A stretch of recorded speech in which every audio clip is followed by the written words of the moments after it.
Welcome into a weekend edition of the Locked On Knicks podcast. I'm Gavin Shaw. He's Alex Wolf. And today, Alex, we explore the wide world of wings on the New York Knicks.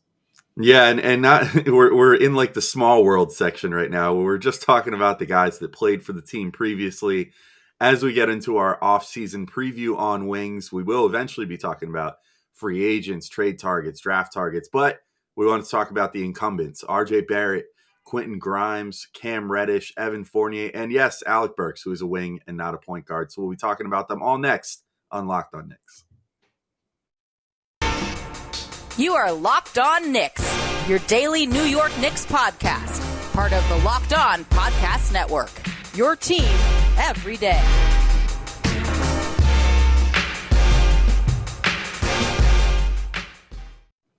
You are Locked On Knicks, your daily New York Knicks podcast. I want to thank you for making Locked On Knicks your first listen today and every day.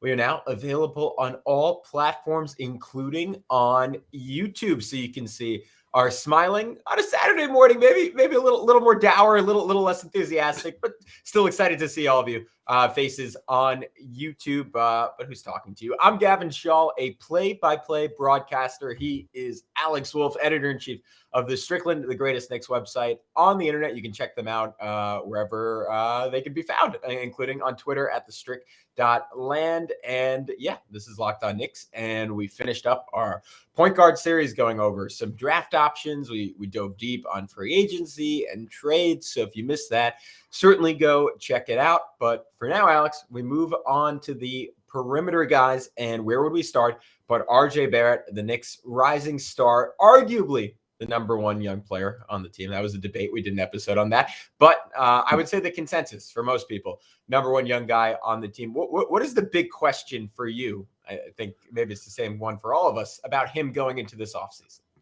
Well, so just to give a quick recap of his season, had a career high 20 points per game, just snuck in to that 20 point per game threshold. But to get there, he did shoot 40.8% from the field, 34.2% from three, and 71.4% from the line. That's pretty rough. And honestly, for as much as you and I and everyone else, lost our minds over how good he was after the calendar turned over to 2022, when he averaged 23.6 points per game after January 1st, he more or less shot the same percentages. He shot 41.2%, 35.2% from three, and 71.9% from the free throw line in the new year. So like marginally better, like really not that much better from any of those distances. So the main thing is he's got to get more efficient. That's got to happen. And I mean, people can say all they want, like, well, he's young, he's growing. Yeah, it's true, but like that doesn't mean that we're, immune from, or that he's immune from having these sort of criticisms. Like I'm extremely encouraged by him. I was the lone brave soul apparently to rank him as my top young player on the Knicks when we talked with Dallas. That was pretty ballsy. Yeah, pretty crazy stuff there. Big crazy take by Alex. But like he, RJ really has to, prove some stuff, to prove that he can be an actual number one option, and that's the big thing. Like that's what the Knicks need to figure out before they make a decision on, like, do we want to give this guy a rookie max contract, or is he worth something less than that? Do you offer him something like what like Jaylen Brown got, for example, which is around 20 to 25 million a season. I think his deal tops out at over the course of like 4 or 5 seasons. So, or do you want to just straight up give him the rookie max, which comes out to like 5 years, $185 million. It's not a small commitment by any stretch of the imagination. And we'll pay him, like a star by the end, like over $30 million. So I don't know. I think that's where I'm at. Like his contract situation is, the Knicks can work out that rookie extension by sometime right before the start of the regular season. Or if they don't work that out, then he's not extension eligible during the season. And when it hits next offseason, he would enter it as a restricted free agent and get to sort of set his price, which the Knicks could match because he will be a restricted free agent. So it's a tricky situation. I think the Knicks as a front office are going to have to really sort of walk the tightrope this offseason as far as what offer do we want to make that both appreciates how far RJ has come and all the hard work he's put in, while also protecting us against the fact that he hasn't really proven everything yet. I guess, if that makes sense. I don't know. Where do you sit on the whole thing right now, Gavin? No, I'm at the same place as you. I think there's a happy middle ground there where he's making $25 to $26 million per year. And I think that's where both sides ultimately come out on this. It's not a commentary on RJ's representation. I think it's more of a commentary on RJ and his desire to be here long term. And the fact that, to your point, the Knicks, like, they do have to show some respect. Like, just because RJ wants to be here, he's not going to take $18 million a year. Like, he knows his worth. He knows that the Knicks are desperate for a centerpiece, and whether he's ultimately that number one guy, which I have my doubts about, or not, he can command that kind of money because the Knicks, as he noted that he was aware of on JJ Redick's podcast, the Knicks have not signed their own first round pick in the last almost 30 years now. So given that, 20, almost 25. Yeah, it's been a long time. they need this to work, right? They need they need to get this contract done. They cannot blow this. And the thing is, in these situations are very rarely screwed up. I mean, the Knicks with Kristaps Porzingis, which I mean, in retrospect, not so much of a screw up, but in the moment, they were the last team, at least that I remember, where that was really an issue with a rookie that was in the range of commanding a max level contract. So I think it ultimately gets worked out. I think he ultimately takes $25 to $26 million a year. And my big question beyond the contract is how much of his growth is internal versus external. And by that, I mean, like, what are the next steps skill development wise for him? And we've seen every year he comes back with something new. Second year was the improved three-pointer. This season, it was obviously, I mean, that ability to vary his finishing around the rim. And I think that the fact that his efficiency didn't get dramatically better in the second half of the year is somewhat deceptive, because obviously his volume got so much higher. So he had to operate as a more efficient scorer. And we definitely saw that. Like, he figured out how to use his right hand a whole lot more. Beyond that, he became much better as a passer. I think the biggest thing for him is to continue to get better around the bucket, because he gets there so easily. And a big step was that he started getting to the free throw line a lot easier. And as the year went on, he started getting more and more efficient from there, but continuing to varying his finishes, continuing to improve his touch, his mid-range game, another area where he gets to the shots very well, doesn't hit shots very well. That has to improve dramatically. And then the big thing is, if you're paying a guy that kind of money, with very few exceptions, like a Trae Young, maybe, you need to be a two-way guy. And he has shown flashes of brilliant defense, particularly in that 2021 season. I thought, especially down the stretch, his defense was pretty bad last year. And I think that's an area that, with the full offseason, to just get there from a conditioning perspective, because he had just never taken on a load in the NBA like he took on the second half of the season. I think that could be a big area of focus, and one that, if he wants to be, again, the guy, the centerpiece, has to at least be solid on that end of the floor. And I'm not sure, despite his reputation as a good defender, if he was down the stretch of the season. Yeah, I'm with you there too. You know, it's going to take a lot of adjustment from RJ, and it's good that he sort of got his feet wet as the top option. I kind of wonder if the Knicks do part ways with Julius Randle, which I still go back and forth on whether they're going to or not. I can't wrap my brain around it. You know, it's like, at the end of the season, if you would have asked me, I would have said, yeah, absolutely. You know, especially because they committed to Tibbs already. Like, someone's got to sort of take the fall for this season. And I mean, look, Randle did not have a good season, and he did not look motivated to even be on the team for most of the year. So, like, I would not fault the Knicks at all for trading him. But then you see stuff like, maybe it was coincidental, but like him and Worldwide West taking in a Mavs game together in the postseason. You know, it's like, who knows? But Julius Randle is a topic for our Bigs episode. But why I bring him up is, I wonder like, if the Knicks do move Julius Randle, will that help RJ in a number of ways. One, undisputedly being the guy on the team, and they can try that out for a year and see how it goes. And maybe RJ steps into the role and really becomes that guy.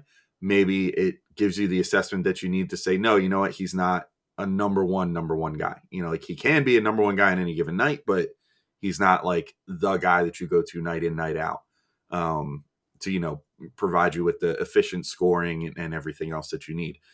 The other thing is I think that he might see sort of a boost in reputation if that happens, which shouldn't be important. Everything should be called down the middle in the NBA, but there is a very real effect of when you reach that like star plateau and start being viewed as such, you start getting different calls in the NBA. And I don't know if he quite cracked through that ceiling this year, down the second half of the season, but he got close. Like he started getting more foul calls and stuff like that. If the Knicks fully commit to him and if he's the guy sort of running the team next year as their like number one option, we might see him get even more foul calls, which he was already down the stretch of the season for periods like drawing the most fouls of almost anyone. I mean, he was like top 6 among like all the guys you expect to be drawing a million free throws, Embiid and Harden and Doncic and all those guys. He was right up there with all them down the stretch of the season with drawing contact and drawing free throws. So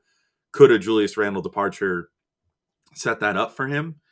I don't know. But, there are certainly things he's going to have to work on. I think we saw works in progress of a lot of it this season with like the off the dribble game, off the dribble in the mid range, off the dribble from 3.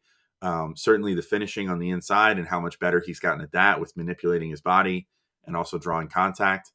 For him, like unlike some of the other people on this list or other lists that we have, as far as the young guys, there's not necessarily something that I'm like, we need to see something brand new out of RJ. I feel like we just need to see a refinement of all the things that we saw this year. But Gavin, I think if RJ wants to continue refining his body, for example, this offseason, he might want to look into some Built Bars. And summer's coming, guys. With summer, you're going to need some food on the go. Built Bars are the perfect snack to take with you on family vacations or for off-season training sessions. RJ Barrett, check them out. Throw them in your bags and your kids' backpacks. Make sure everyone has a bar so you're fueled for your summer adventures. The best part about Built Bars, they're healthy and delicious. No more sacrificing delicious food for health. With Built Bars, you can have both, and it's easy. All you have to do is go to Built.com and order now. All Built Bars and Puffs are covered in 100% real chocolate. That means that with Built Bar, you can eat healthy and actually enjoy doing it. And have you tried those Built Puffs yet? They're amazing. I'm going crazy for Puffs. They come in crazy flavors like banana cream pie and even churro. Who doesn't want a protein bar that tastes like a churro? And they're only 140 calories, so sign me right up for that. And if that's not enough for you, you might want to try the Mix Box. The Mix Box comes with 12 flavors of bars and puffs. Built Bar makes sure there's something for everyone. And you know what my flavor is? I think it's still to this day, it's coconut almond. It's the best flavor. It tastes like an Almond Joy. I love Almond Joys. If you like Almond Joys, you will definitely love coconut almond. So you should check that flavor out. Most Built Bars contain 130 calories, 4 grams of sugar, and 4 grams of net carbs. But you get a whopping 17 grams of protein with that. So just imagine you can eat something that tastes and looks like a candy bar, but is actually going to give you lots of benefits and not fill you with unwanted stuff like calories and fat and sugar. So go to Built.com and use promo code LOCKED15 and you can get 15% off your order. Again, use promo code LOCKED15 for 15% off at Built.com. All right, Gavin, we are back to discuss the wings on the Knicks. We got in a lot of talk about RJ Barrett, but the Knicks are actually, just like we sort of discussed with the guards, they're actually sort of stacked at the wing. In the sense that they have a lot of quality NBA players and also a lot of quality young players that showed flashes of being quality NBA players throughout this year. And, we'll get to Evan Fournier and Alec Burks in a minute, who are sort of like the go-to like NBA vets. But I think two of the most intriguing guys from both the perspective of how are their skill sets going to evolve and also how are they going to find playing time if things don't change on this team were Quentin Grimes and Cam Reddish. We could talk about Grimes first. I mean, with him, he came in, we knew about the defense, we knew about the 3-point shooting, and he showed both of those in spades, but then we saw other little things like being able to run a break and being able to make nice quick passes, and even occasionally being able to, put the ball on the floor and attack a closeout, even if it wasn't a perfect skill. But some of these things that made him a top 5 recruit in actually RJ Barrett, Zion Williamson, and Cam Reddish's recruiting class in high school showed through as a rookie for him and really allowed him to shine. I mean, what do you see being the next step for Grimes, and how do you see his career progressing after this? Honestly, I would say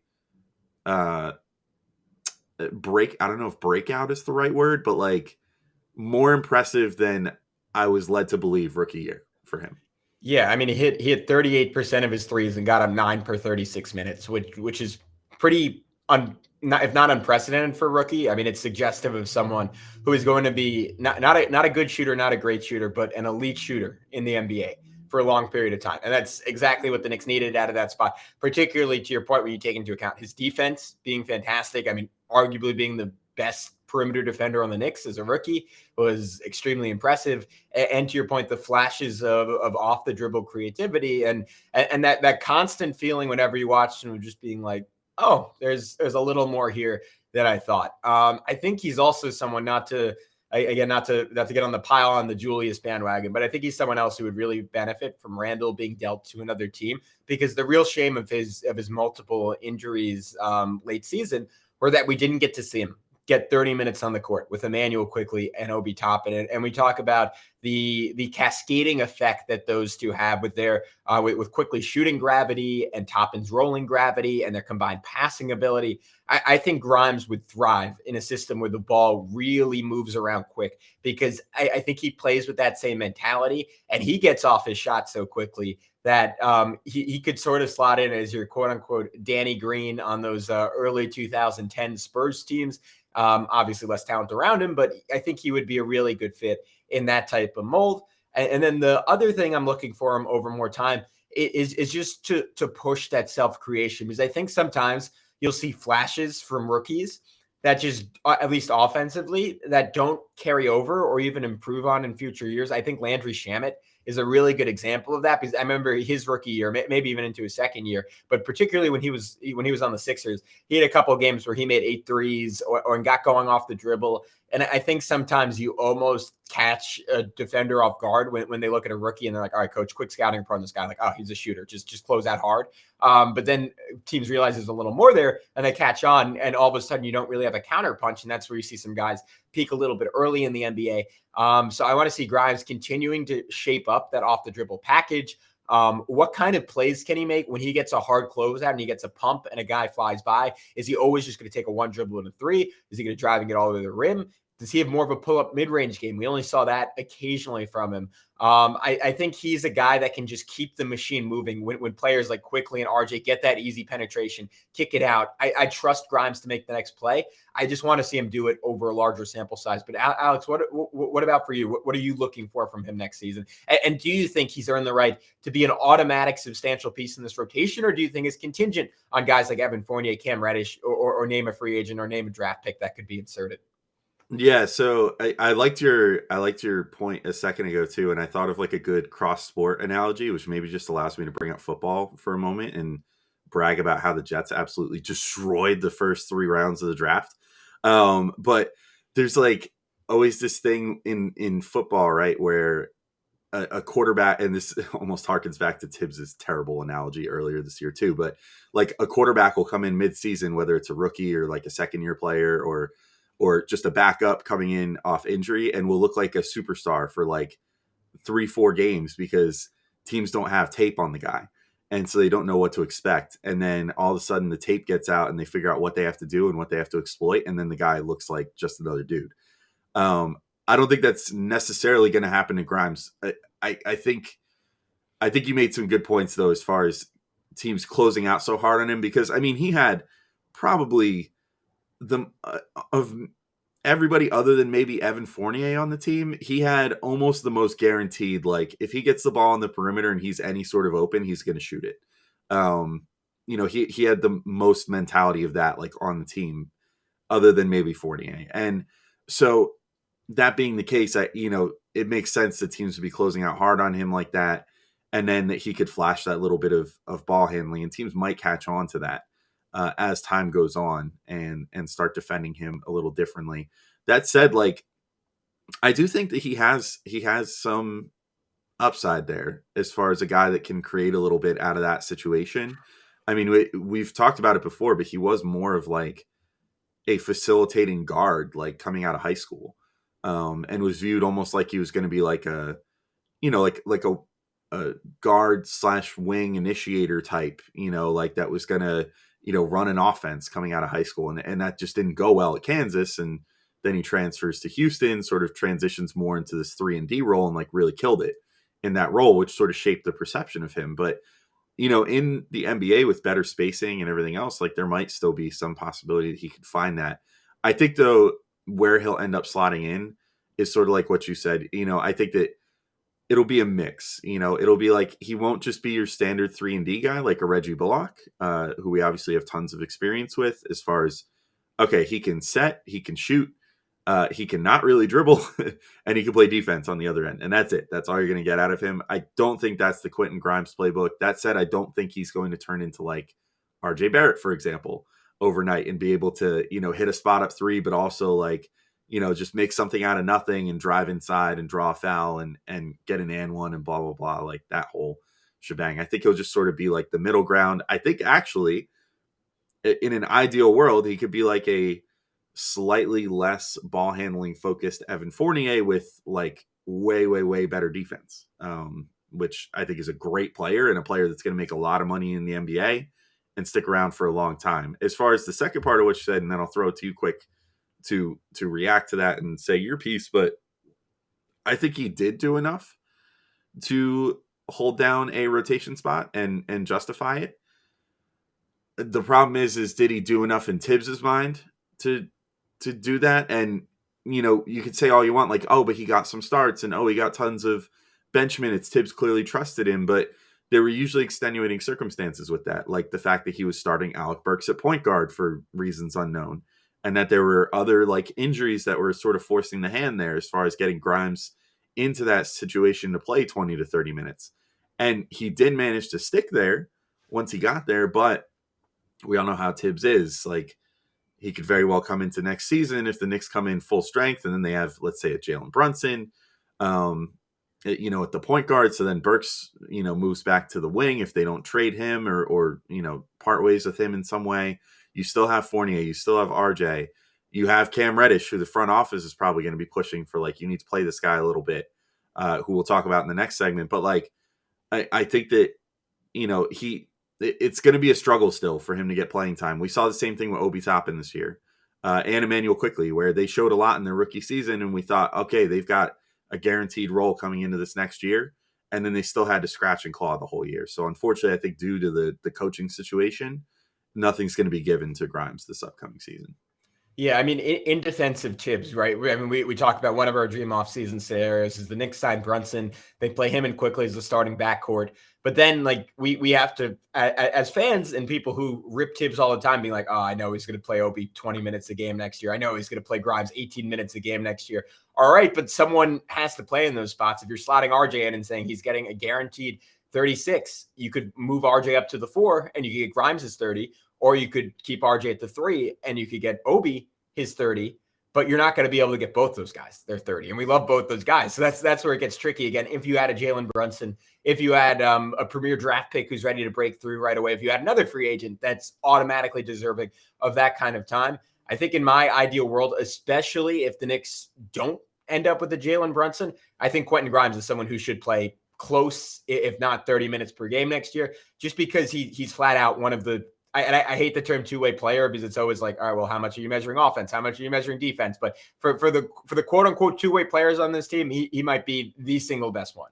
He's the most reliable guy on both ends of the floor on this team. As long as his shooting continues and as long as he develops counter moves off that shooting, he is someone who should absolutely be on the floor. I think as good as, and we'll talk about him in a second, as good as Evan Fournier was to finish the season, as much as he gives you as just an insane shot maker, I'd rather roll with Quentin Grimes, given his youth, given his reliable defense. He should be the one out there. Fournier should be the one coming off the bench. That is contingent on Grimes, again, not hitting, I guess this would be the sophomore wall, and actually making a step and continuing to improve his game, which I'm confident that he will. But if you want to bet on that, if you want to bet on anything in the sports world, well, there's only one place to do it. It is betonline.net. They're your number one source for all your betting stats and sports info. You can find all the latest sports developments, league reviews, and news, including this year's basketball playoffs and the start of the Major League Baseball season. BetOnline is your continued source for all your sports wagering information, from live betting to playoffs, esports, and more.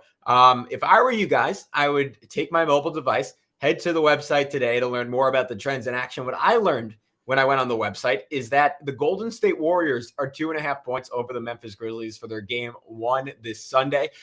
Maybe this would surprise some people. I would ride with the Grizzlies, as incredible as the Warriors look offensively in that opening series against the Denver Nuggets. I think there's some vulnerabilities there on the defensive end, particularly on the defensive glass. And I think there's something to be said for the team that comes out of the tougher series, being a little bit more battle tested, being a little bit more ready for an intense game 1. I think that was the Grizzlies. I think Golden State, even though they're a more talented team, are weirdly a better matchup for what Memphis does than the Minnesota Timberwolves. I like the Grizzlies, at least in that game 1. So head to BetOnline today, where the game starts. And with that, we are back on Locked On Knicks. Alex, that was supposed to be the Young Wings segment, but you and I both are obsessed with Quentin Grimes, so we didn't get to talk about Cam Reddish, who's sort of the mystery man heading into next season for New York. Obviously, the Knicks give up a big first-round trade. It's sort of a point of comedy around the league that the Knicks did that and then weren't really committed to playing Cam Reddish, and Tim was like, yeah, he has to earn his spot, blah, blah, blah, blah, blah, blah. The really painful thing here is he was finally getting into a rhythm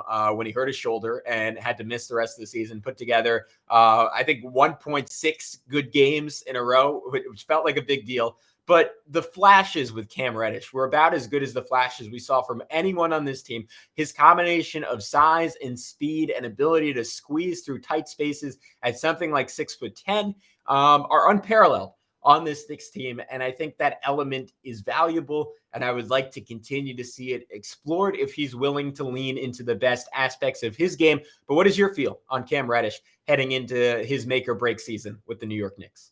Yeah, the unfortunate thing is that all that we got to see were flashes, right? And like, if you look at this from like Doctor Strange is coming out next week, so I'm all about like timelines and multiverses and whatever. So like in a different universe, like, you know, maybe there's a world where Cam Reddish comes to the Knicks, and because the Knicks, you know, already knew at the point that they traded for Cam Reddish, or they were like within like 5 games of realizing this, that the season was going nowhere and that it was time to play the younger players. Maybe we got a better look at Cam Reddish in some of these alternate universes where no matter what, the determined event was that he was going to get hurt when he got hurt. You know, that we could have gotten a better look at him, but we didn't. And that was, you know, just one of the other flaws of Tibbs this year, was that we didn't get to look at Cam Reddish more. I think, unfortunately, at least in his Knicks tenure, everything was pretty much just flashes, you know, and that was sort of like the impression that I got from talking to people that cover the Hawks too, is that it's mostly just flashes with him to this point in his career. Like, put up a huge playoff game last year, but, you know, other times will, you know, go like 1 for 10, you know, and just keep shooting. So I think with him, it's going to be like, how does he view himself? Which I still think that he views himself as a guy that could be a star.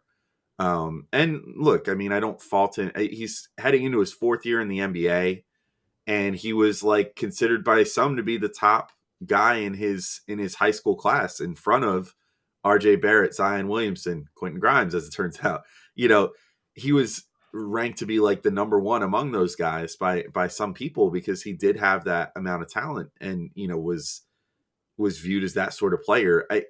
I think he's going to have to probably, like, I think the key for him is going to be working on the small things rather than the big picture stuff. Like, I actually think he has a lot of really good ability as far as getting inside, as far as pulling up from mid-range, you know, being a good 3-point shooter, both off the dribble and, you know, as a spot up guy, and also as a defender. Like, I think maybe he's not the strongest one-on-one defender of all time, but he's admirably good. Like, he's no Quentin Grimes, for example, but I think that he can be good there. And he also, I think his best defensive attribute was playing the passing lanes and having anticipation for, knocking balls away and generating steals, generating fast break opportunities, which I thought he was also great in the fast break. That was like the first moment of him with the Knicks that popped for me was a fast break where he just got out and got the ball around midcourt and within like 5 strides was at the hoop, because he's got that like long lanky frame where he can really like cover a lot of ground really fast and get to where he wants to go. And then he's actually pretty good, I think, too, at, like we talked about with RJ, generating contact and creating free throw opportunities for himself. So he's got all these traits. I think he just really needs to work on the minutia, like his footwork. I mean, I'm no shot doctor and I'll never claim to be, but even to someone like me that, just watches the game, watches every game and tries to take in what he can, I look at how he shoots and I'm just like, dude, your feet are all over the place. Like the main thing with like a Quentin Grimes, again, to use him as a juxtaposition, like the reason Quentin Grimes' jumper was so good and why he shot so well as a rookie was because he does the same thing every single time that he shoots the ball. His feet are in the exact same spot. His arms go through the exact same motions. He approaches every single 3-pointer exactly the same as the one before it.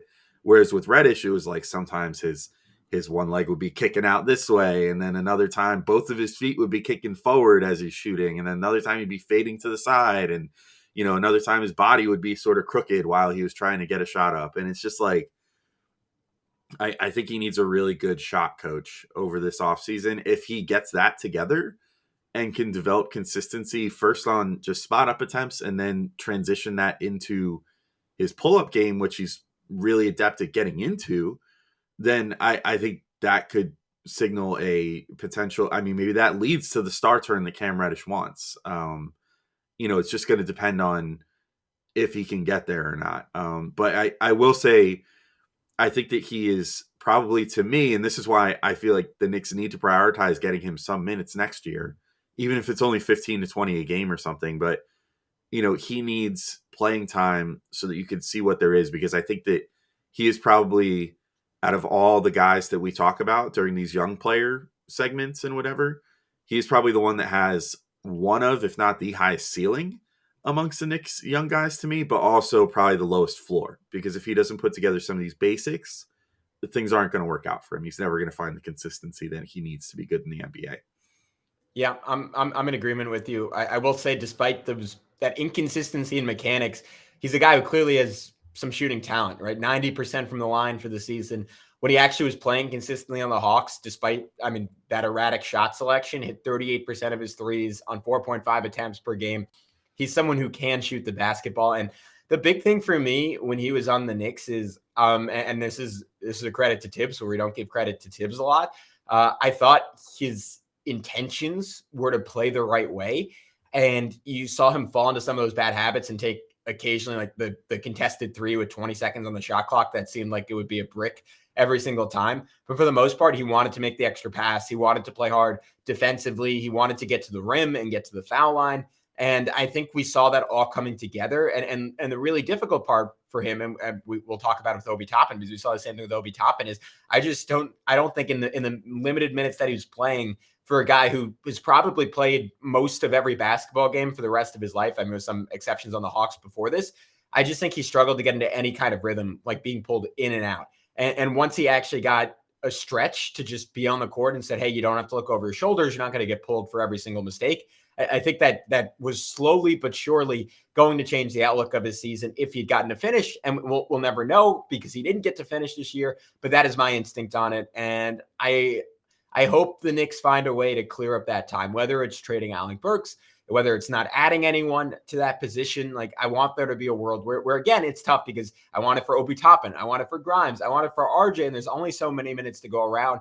But I think the first step is trading Julius Randle and just figuring out a way to get him on the court for 22 to 24 minutes a night. If it blows up in your face, that's fine. You trade a mid-first round pick, it doesn't matter. But to your point, there's a ceiling there that is so intriguing. And I just like the way he fits in with this young group. Again, my vision for this team going forward is one small guard and Emmanuel Quickley, maybe two if you end up with Jalen Brunson, and then a whole lot of really big wings around them. Grimes, RJ, Reddish being dominant two-way forces. I think that's the way the Knicks can pushed themselves, if not into title contention, into being a perennially good team. To me, Reddish is a huge part of that vision, and I want to see that explored next season. So I think it's deserving of that opportunity. Someone I question a little bit more if they should be part of that vision is Evan Fournier, who, in his defense, is coming off a historically good season shooting the three ball, was top 15 in the NBA in three-point attempts per game. Out of that group, was fourth in three-point shooting percentage, so he got up a lot of them, and he made a whole lot of them, Alex. But do you ultimately see Evan Fournier as someone that you think should be part of the Knicks' future? Do you see him as part of the Knicks' future in a more limited role, perhaps as a sixth man? Or do you think he's someone that, despite a good year, nothing against him as a player, but just because of the plethora of young talent the Knicks have, should probably be traded? Yeah, I go back and forth on that. Should also shout out he broke the Knicks' single-season three-point made record, which had stood since the 90s. By John Starks, made 241 makes from deep, which was also his career high by a mile. And as you alluded to, 39% on a career high, 7.7 attempts from three. As far as whether I want him on the team, I don't know, because early in the season when Tibbs had essentially resigned Fournier to playing Reggie Bullock's role and not letting him do anything off the dribble and whatever, it was kind of just like, what was the point of signing this guy? He was supposed to do something different than Bullock. That's the whole reason he gave him like 18 million and Bullock only signed for like whatever he signed for, like 10 or whatever, that's the difference maker. That's the $8 million difference right there. So if that was all you wanted, why didn't you just sign Bullock, who plays better defense? But then down the stretch of the season, I think that Fournier finally sort of got unleashed a bit. He got to start working off the dribble more and attacking closeouts and getting inside and, shooting from the mid-range a little bit and stuff like that, while still having that just incredibly lethal three-point shot where, when he was on this season. We talk about footwork and stuff. He reached the point where he was so hot that he didn't even need to have the set feet and everything else. I felt like down the stretch of the season, he was making almost one per game where he would catch it in the corner, have a hard closeout, and then just choose to just like casually fade out of bounds while shooting a three and like making a perfect swish. He hit just a nuclear level of hot at a certain point this season. So that showed what a lethal three-point shooter he can be. His defense is what it is. He's never going to be an elite defender, but I think that he does, when he's at his best, at least perform admirably enough that he doesn't get played off the floor. At least he didn't in a Knicks uniform, I don't think. You could argue if that did happen to him with the Celtics, like people said, that was one of the main things that they were looking at, as far as things against him when, he got signed by the Knicks, but is what it is. I don't know. I think his defense is fine enough when he's playing well. The big thing to me, though, that makes me sort of think that I wouldn't mind keeping him on the team is that down the stretch of the season, I thought that he had such a great chemistry with the bigs on the team. Jericho Sims and Mitch Robinson, especially, and I would say especially Jericho Sims. Something about their connection. Like Fournier proved to be on a team where, I think quickly got a lot better as a point guard and was doing really well as far as driving kick and as far as running pick and roll and stuff, but maybe wasn't always the best at identifying just a good big man seal. Fournier was so good at that. Like, I felt like he was the only guy on the team that was looking for that consistently, where, Jericho Sims or Mitch Robinson would have, their defenders sealed off around the hoop and just need a good entry pass, and then they get like an easy dunk. And Fournier was the only guy that was consistently looking for that. And as a result, like, Jericho Sims and Mitchell Robinson got a ton of great opportunities generated for them by Fournier. I guess my overarching point, as far as if I want to keep him or not, I think he's paid appropriately is basically my main thing. I don't think the Knicks overpaid for him. I don't think he's an unmovable contract. I would actually argue that maybe if you bring him back for next year and have him play like a half season, he might be able to even increase his value a little bit, because if he keeps shooting the lights out like he did this year and starts stringing together a season right from the start where he's allowed to sort of freelance more and, generate opportunities for his teammates, or just in general do something other than just stand and shoot, maybe then he becomes a valuable piece to move at the deadline if you want to move in that direction and get another draft pick next season or something like that. but he could, in theory, have that same value this offseason. But I don't know. My inclination is to keep him and probably move Alec Burks. If for nothing else than the fact that, despite the fact that Alec Burks, who we'll briefly touch on in a sec too, is also a really talented player, but Tibbs, for whatever reason, sees Alec Burks as a point guard, and he never played Evan Fournier at point guard. So you'll never have to contend with that vision, at least in theory. Maybe Tibbs could pull out a horror show lineup where Fournier is the point guard. But as of yet, we haven't seen that experiment used yet. We have seen the Alec Burks at point guard experiment, which Tibbs loved and we all hate. So I think it probably comes down to one or the other for me. And if it was up to me, I would probably keep Fournier and move Burks at this point, because I think Fournier is not just good on the court and good at putting up numbers or whatever, but I think he was actually pretty good for the young players down the stretch too. Yeah, I'm in total agreement. And he's an elite shooter. Like as whatever you want to say, top 8 in the league, top 10 in the league, top 12. Like I think he hits those marks, and his ability, to your point, as a pick and roll creator was really good. I also agree that he was competitive defensively. I can't say I have a huge preference between him and Burks, just because Burks is so much cheaper and I think quite a bit better defensively. And this is something we were talking about pre-show, but Burks got a bad rap last year because he was asked to do something that he's not qualified to do. It has never done in the NBA, but he's such a complete offensive player and a fantastic shooter in his own right when asked to do the right thing, and so good defensively. I can't say I have a strong preference between those two guys, but I would be not upset, but I think they should only go into next year with one of those two on the roster, just for the sake of getting Grimes, getting Reddish those minutes. Because again, you can talk as much as you want of like, oh, this guy's good. Oh, this guy's good. Oh, this guy's good. At some point, you can only play so many of them at these positions. But on that note, we will wrap up this edition of the Locked On Knicks podcast.